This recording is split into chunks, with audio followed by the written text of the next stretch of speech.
So I'm Kirk Mundy. I'm the Vice President of Sales and Marketing at Brady Ware, and we put these conferences on for different industry groups, and this is our initial one for Dealership Services team. And so I want to thank you all for coming. We usually have two goals to these conferences. The first one is, are we providing something that's valuable in terms of content, that's interesting? And it doesn't necessarily have to be with anything that we do. I appreciate you listening to some of our thoughts on fraud, but we just want to provide something that's good content for you. Second thing is, we want everybody to leave today with some ideas, something to go back and do, something to improve your dealership. And to that end, in your packets, there's a survey. If you could just take a few minutes and fill that out, and you can leave that on the table or hand that to somebody, that would be great on the way out. So now it's my pleasure. I'm going to introduce Jim Ziegler. I'm going to let him tell about himself. I just want to tell you how we came to have him here today. We had decided to do this conference back in the winter, actually, and we talked about those two things of content, actionability, and then the third leg we wanted to put into the conference is going to be engaging, it's going to be entertaining. Are people going to think this was a good use of a half a day? And so I was talking with the team, and we said, well, who could be our headliner? Who could do that? And Jim's name came up, and everybody was unanimous. Wow, if you can get Ziegler, that's who we need to get. So I had my marching orders, called Jim. Jim does a lot of speaking, a lot of working with dealerships, but I have to tell you, I think he responded to my inquiry in about 10 minutes. And he said, I haven't been in Ohio very much for a few years. I would love to get up there, see some old friends that I worked with, but also to introduce things that he feels very passionate about. And you'll see the passion. One of those is what's going on the internet. What can you do better on the internet? How are you getting hurt by the internet? And then, as always, Jim is kind of as people said, he's got his finger on the pulse, but he's also kind of a futurist as well. He sees the trends coming, he calls them, and his hit rate there is very good. So the second half of his presentation, he's going to talk about what he sees in the industry and what he sees coming up. So with no further ado, Jim Ziegler. December 1st, 2008. I turned the key in the lock for the very last time and took the sign off the door to my offices. My wife and I, with tears streaming down our face, walked past an overflowing dumpster with lifelong awards and mementos that I had won. I had just laid off my last 40 employees and was shutting down my offices after 25 years. Now, in the automobile business, we all know what 2008 was. I had lost $1 million real cash that year.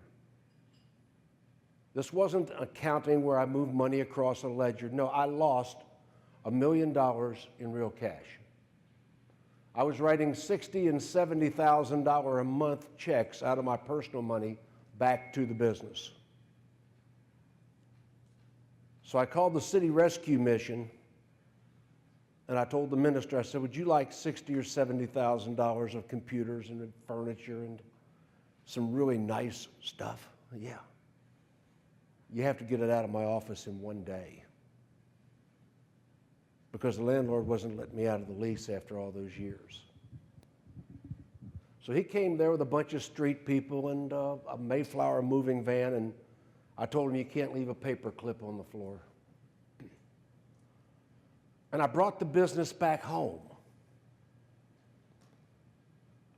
My home is 10,000 square feet in an upscale community.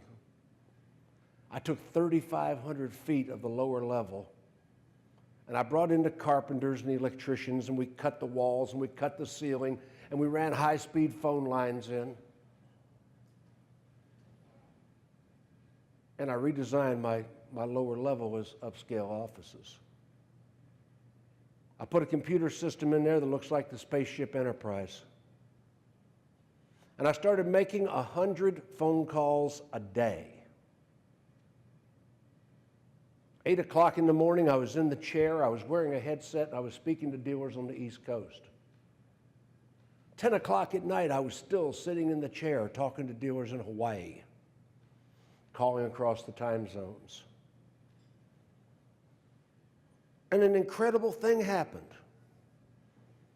In January of 2009, I made $40,000, coming off $1 million loss.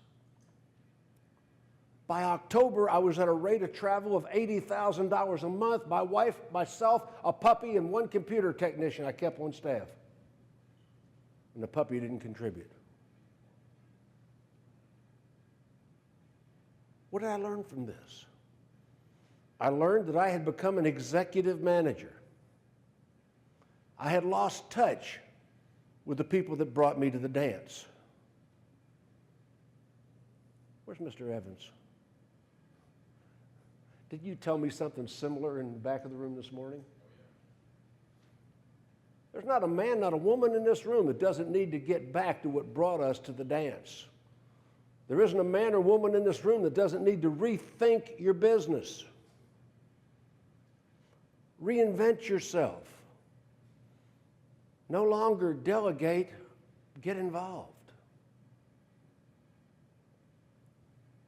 I made over $1 million last year in my basement with my wife, and we still got the puppy. More money than I net profited when I had 40 employees, gross profiting $4 million a year. We streamlined, we reinvented, much more comfortable lifestyle. Right now in the automobile industry, you are under attack. You're about to lose it.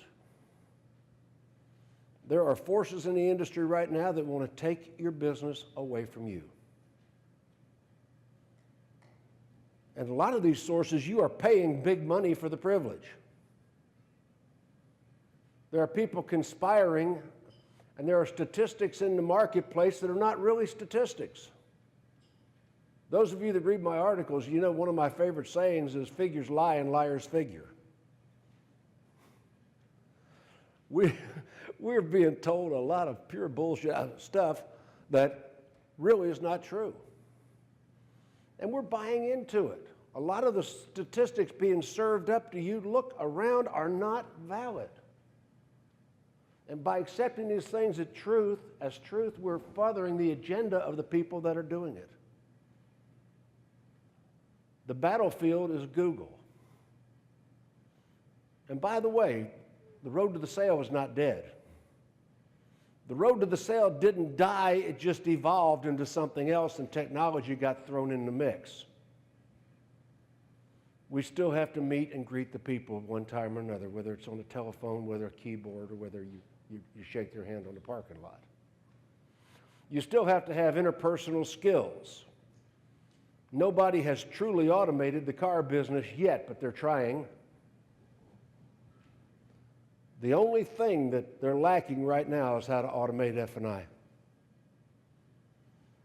As soon as they learn to automate F&I, the war is really on. Last night, I had dinner with 3 or 4 of the dealers. And I showed you where your market was being unequivocally stolen by the vendors you're paying. Very few dealers in this room own the first page of Google. Very few dealers own your local market.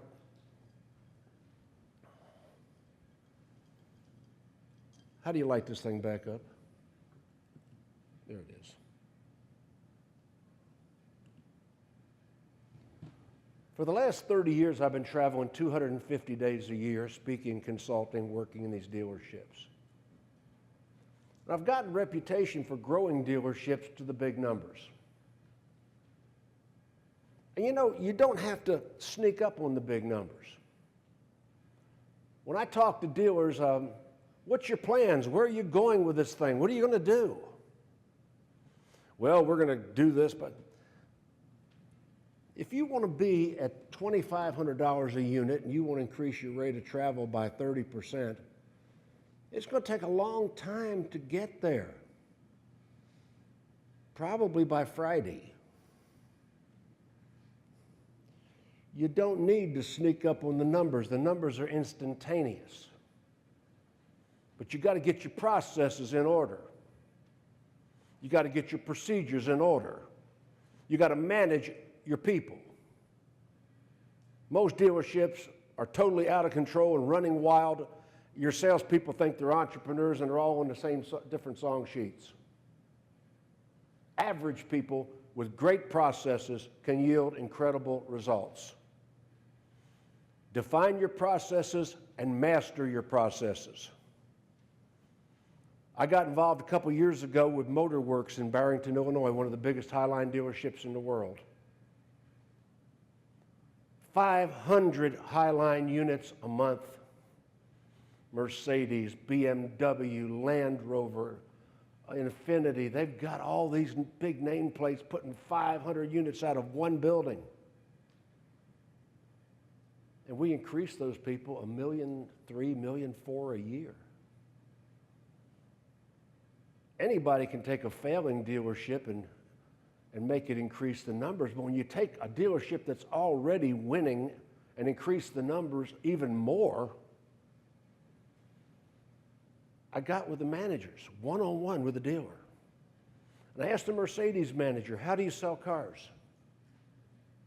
He said, well, we meet the people and we offer them a demo drive, and he couldn't describe his process. It was all ethereal. He had a smoke and mirrors idea of maybe what they did, but he couldn't say meet and greet, select, form a relationship, select the vehicle, present the vehicle, demonstrate the vehicle, inspect the trade-in, tour the dealership, write up, negotiate the deal. He didn't have it in order. He didn't know when things happened. He just sort of thought about how it happened. So the first thing we did was define the process.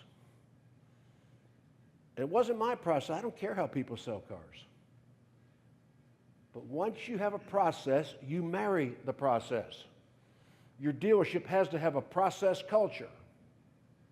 And nobody, no individual is above your process. That's the problem in most of your dealerships. You got all these hierarchies.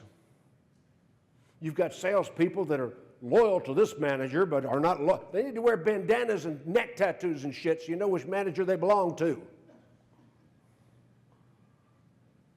I mean, you don't have sales teams, you have gangs. That's the used car manager's gang. And if they don't like the decision one manager gave them, they'll shop the decision, get a second opinion. Define your processes. This is how we do it. I was in Hendersonville, North Carolina a couple years back, and a manager came from a Ford store. I was in a Chevy store that day. He said, wait till you see how we desk deals where I came from. I said, well, let's see. He said, we did this and we did that, and he came from one of the biggest Ford stores in the South. I said, man, that is amazing. That is astounding. That's the best pencil I've ever seen. That is revolutionary. He said, I thought you'd like it. I said, now you realize we're not going to do that here. He said, what do you mean? I said, this dealer's paid me $100,000 to put a process in. You're going to come and change it, and you're going to upset the salespeople, and that's what most of you do. You're running by the whims of entrepreneurial managers that shake the things up and keep changing, bring their team, take their team. The process supersedes the individual. You learn our process, and if we do change to that pencil you just showed me, we will gradually do it by consensus, and we will train it. We're not just going to start doing it. It takes a long time to change the culture and the process of the dealership, and no individual comes in and upsets it. I don't care how you sell cars, but be consistent. Don't have that prima donna that's outside the process. How do you grow? And Janelle asked me something last night that's kind of interesting. She wanted to know about dealership facilities.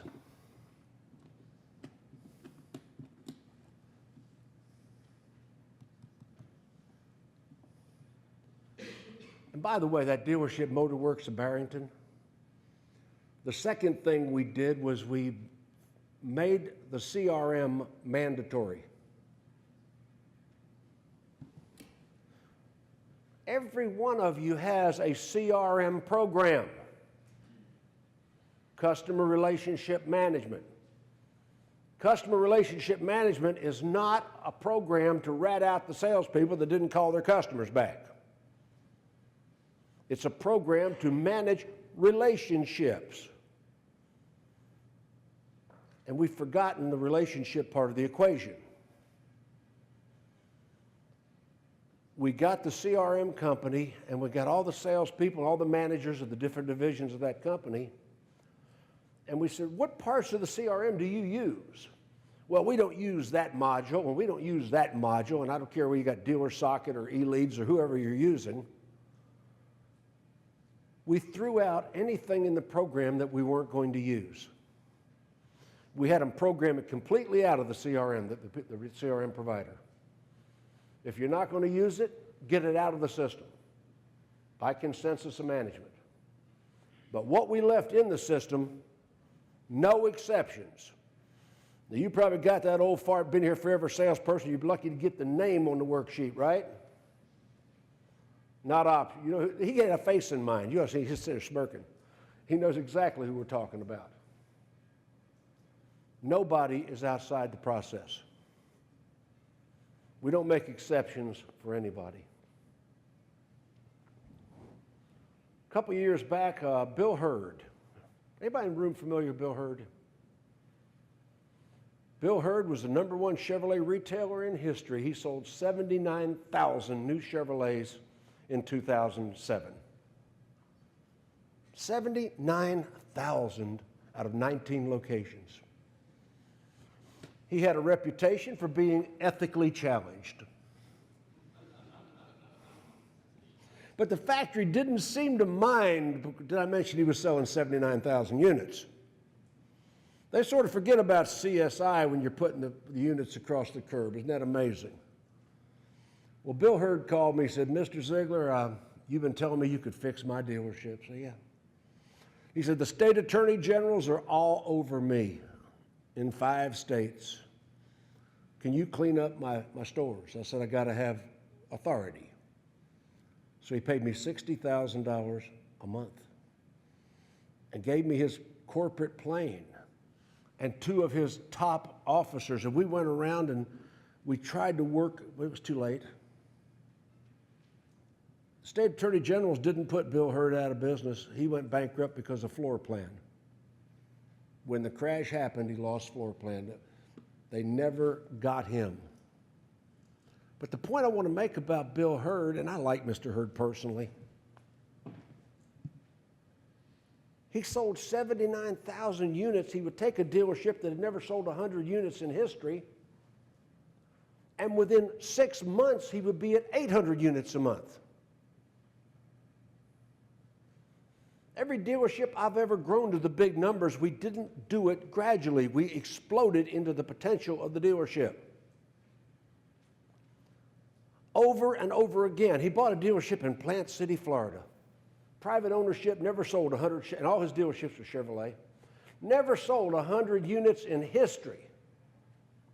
In a cow pasture. And he came in the first day with 60 salespeople on the floor. He came in the first day with $300,000 monthly media expenditure. He had 1,000 cars on the ground in storage because he only had a 4-acre lot. The way you grow a dealership to the big numbers, you act like it's already happening. You don't try to gradually sneak up on it. To grow a dealership to the big numbers, you assess the possibility, and once you have realistic is a very important word there. Once you have realistically determined what that dealership's capable of, you start acting like you're already doing it. You don't try to gradually grow into it. You step off the cliff and hope the rock appears. Every time I've ever been involved in growing a dealership to the numbers. What do you look for? Facility. Is that facility conducive to selling cars? I don't mean did the factory tell you what kind of paper clips and chairs and all this bull crap they're doing. No, you know, these fools. No, I'm talking about the visibility of the lot. Is your inventory displayed? Facility. People today don't know how to display their cars. They don't merchandise. Everything in your media says you're having a big sale, and the dealership doesn't look like a sale. Processes and training. I came in a dealership in 1976. I've been selling cars 38 years. I have set world records in management, not in sales. And when I got into business in 1976, I was with the Luther Coggin organization in Jacksonville, Florida. I walked in the dealerships. I'd like to be a car salesman. I didn't like to be a car salesman, for heaven's sakes. Everybody knows what kind of people you are. I just want to get a free car till I get a respectable job. Maybe my relatives wouldn't find out. Then I found out this was the good job. And they put me in a room with a bunch of Jackie B. Cooper beta tapes and told me, don't come out till you are trained. And that was the only time anybody ever trained me. We have to have constant and ongoing training in our dealership, not just with new hires, like most of you do, with existing employees. Retraining existing employees, football players that threw the ball last week, throw the ball again this week. Retrain existing employees. Nobody is exempt. You can ask the Brady Ware people how much money I charge. It's not cheap. And people bring me in a dealership and they exempt the experienced salespeople from my classes. Well, they don't need to be here. They're experienced. They're generally the rule breakers. Staffing. Do you have enough staff to sell the cars? Most of you are woefully understaffed. It's too easy for a non-performer to make a good living in your dealership. Some of you Honda guys, you've got salespeople that, truthfully, right now, a monkey with a note in his mouth can sell 15 units in a Honda store.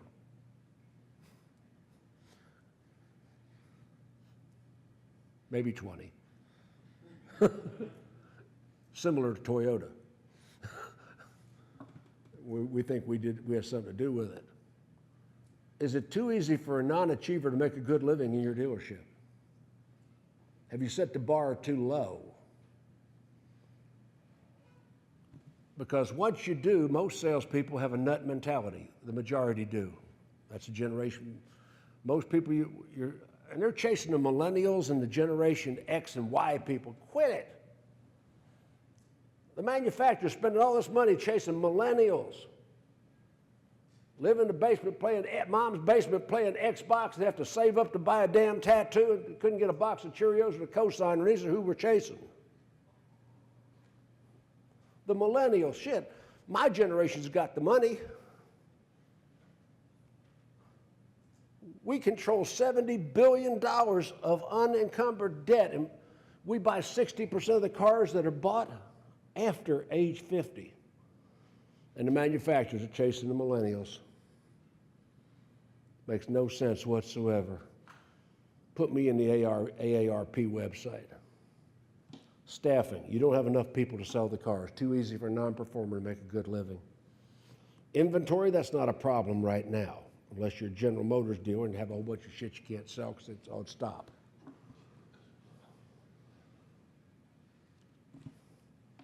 CRM. That's where I'm heading right now, CRM. Marry your CRM system. Make your people learn it, make your people use it. Don't exempt anybody from using it and punish people that don't use it. Your CRM rules, your save-a-deal meetings every day, you don't get what you expect, you get what you inspect, you got what you tolerate. That's the Zieglerism on the end of it. You got what you put up with. I went in a dealership and we set a record, on a Monday we set a record, not for units, but for profit. And the dealer said, how come our salesmen do things for you that they won't do for their own managers? I said, because they can look at me and know I won't put up with it. I didn't have to threaten them. They just know when I'm on the desk, don't mess with me. That makes sense? The last thing I want to leave you guys with today talk about is how do you work a deal? You know, we work a car deal, and most of you aren't making any gross. You've got vendors and manufacturers that have conditioned you that we can't make a profit in today's world. You've got vendors and manufacturers that are telling you that the transaction price is this in the marketplace and you can't beat that. I'm going to tell you what, I got dealers averaging 26, 27, even 3,000 a car all across the country. And you don't need to lie, cheat, sneak, deceive, or misrepresent to make a profit. You got to have concrete processes. What's the number one reason we don't make the kind of profitability we're supposed to make on a car deal? The number one reason is inappropriate behavior of a salesperson. Your salespeople did or said something inappropriate. I didn't say they're bad. I didn't say they're evil. I just said the inappropriate behavior of a salesperson is the number one reason deals are blown. And I have managers in my classes all the time. Well, Mr. Ziegler, our people won't do this and won't do that. And what is your job description? Aren't you supposed to be their supervisor? Aren't you supposed to be the one that makes it happen? The number one inappropriate thing we do is we get too involved in qualifying the consumers. We get so involved in qualifying the people that we're not qualifying them anymore, we're disqualifying them. We're trying to find out why they can't buy, why they won't pay this, why they won't. I'll be in a dealership and I'll be working the sales desk, and I still work sales desks, I still do F&I still work in BDCs, I still work in dealerships. I will get on your desk, and if you tell me it can't be done, I'll show you it can be done. Don't tell me it can't be done. I have people, well, Mr. Ziegler, that shit might work in Atlanta, but you can't do that here. This is Ohio. People are aliens here. You know, can't do that here. So your salesman comes up to your sales desk. Hey, listen, let me tell you, Pat, all the reasons why we can't make any money on this deal. Let me tell you where they've been, what they know. They puke all over your desk. They come on and will tell you all the reasons why you can't do it. The stupidest question we ever trained a salesperson to ask, and I want you to think about this. What's your budget? What's your budget? Why do I want to know that? I've been selling cars 38 years, set some records. I have never asked a consumer what their budget was if they told me a number that would actually buy the car. Mr. Customer, what's your budget? Tell me a stupid-ass number that won't work. Tell me a number we can fight about. Tell me a number that's unrealistic. Lowball me.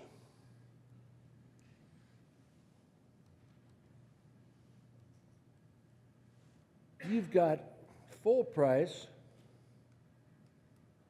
and you've got cost. If it's a new car, you got 3%, maybe 5% markup.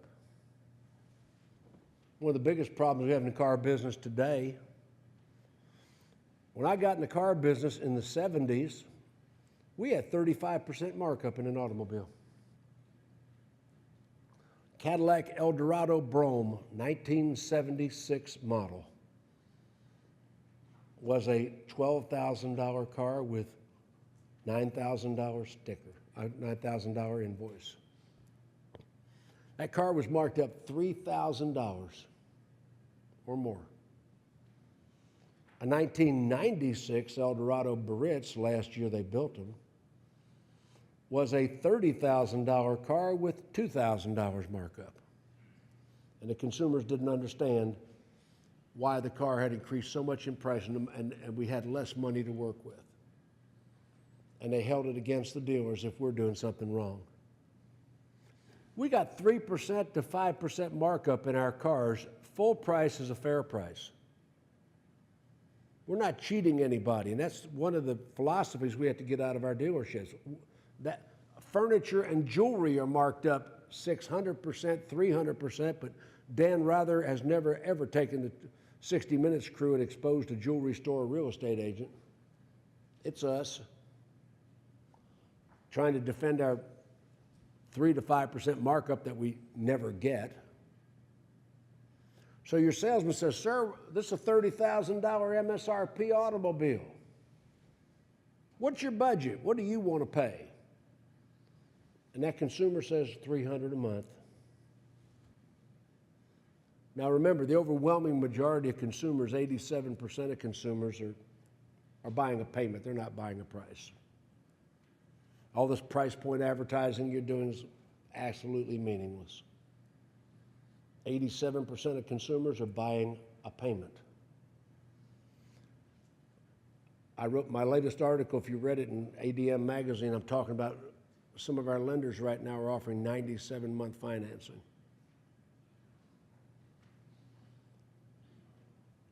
So it's crazy. So anyway, $300 a month says the consumer. This $30,000 car, the consumer says $30,000 a month, and our sales are $300 a month, and our salesman says, sir, that's not going to work on this car. Let's switch to a cheaper car.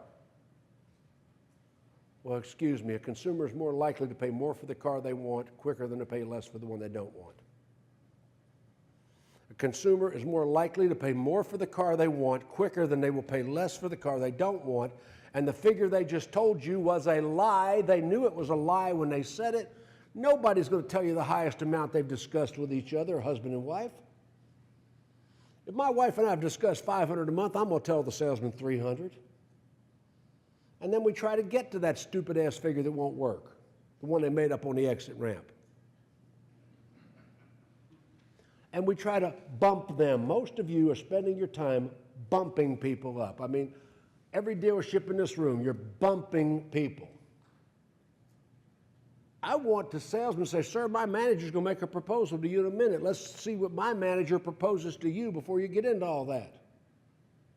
We have Mr. James Ziegler on the desk today, a guest manager from Atlanta, Georgia. And sir, when you see Mr. Ziegler's numbers, you're going to get excited. You'll be jumping up and down. Usually I get the whistling goddams. They just look at my numbers and go, yeah, damn. You got to be like little Beaver Cleaver. Gosh, what seems to be the problem? My trailer don't cost that much. You know, all humor aside, I want to start that deal here and let the consumer work me down. They feel better about that.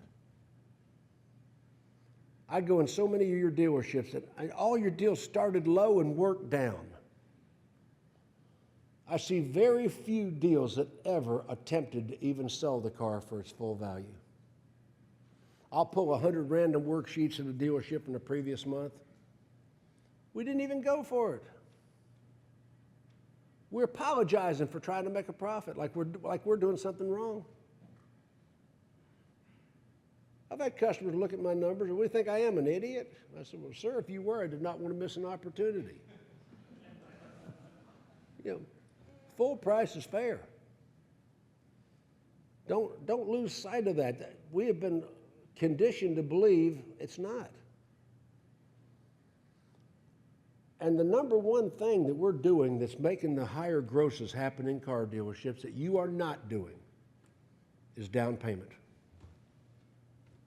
We have lost, when I say I've got all these dealerships doing $26,000, $27,000, $3,000 a car, we're getting cash down payment from the consumers in every one of these cases. And the reason you are not getting cash down payment from the consumers is because you're asking them how much they have.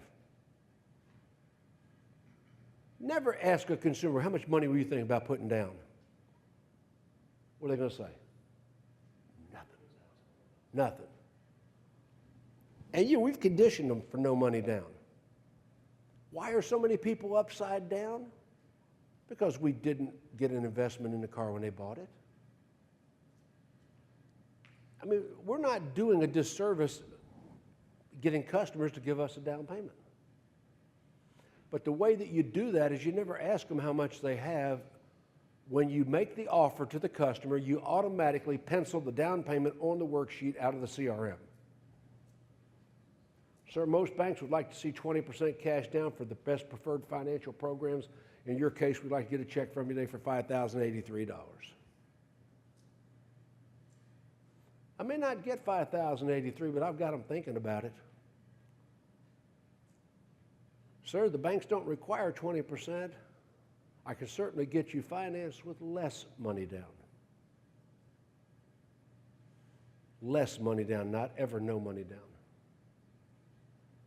If you go to your dealership and you audit cash and deal for the last 90 days, how much real cash did you get on per finance deal? Just audit your own books. How much real cash, not rebate, not dealer money, how much real cash did your consumers give you per finance deal? How weak or how strong was your sales department?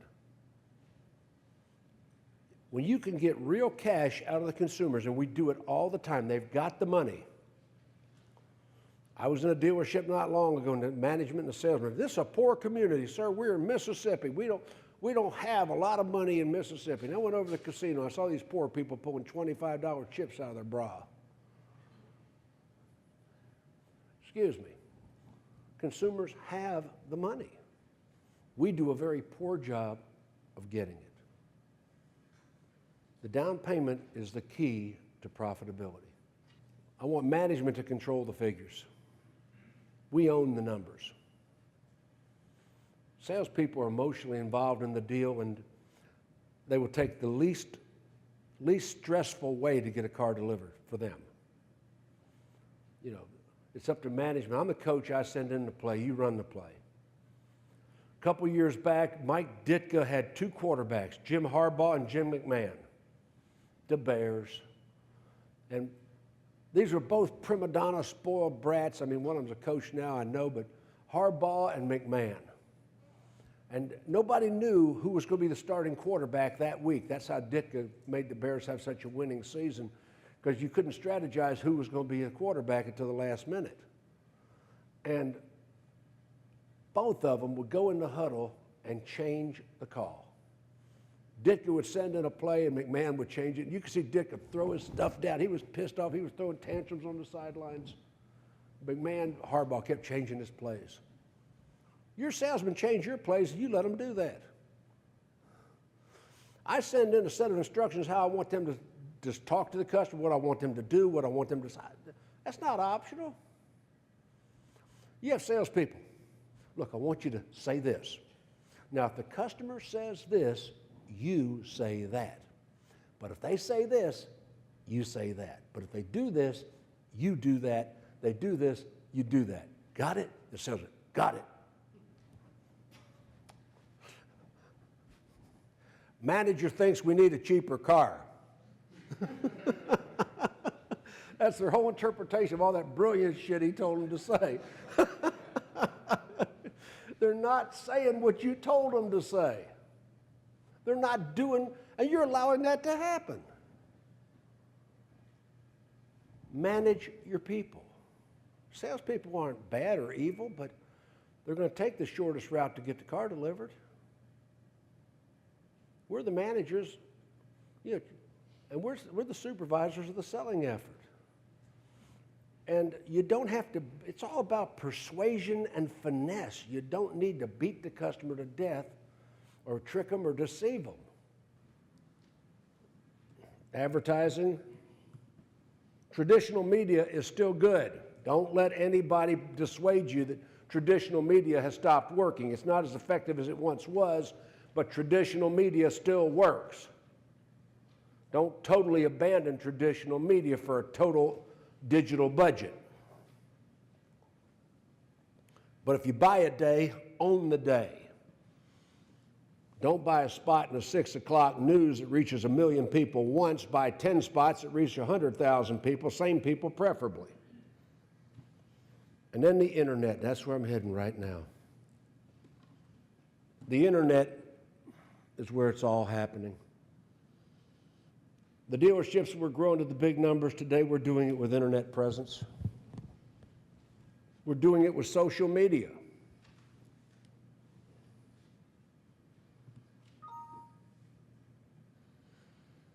Before I put that up, I'm going to let you take another look at. Those are the areas I look at as a dealership consultant when we grow a dealership to the big numbers.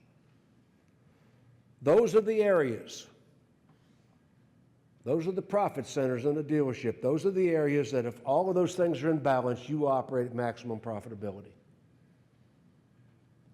It's okay to make a profit today, by the way. They've told you you can't make a gross profit. Well, yes, you can.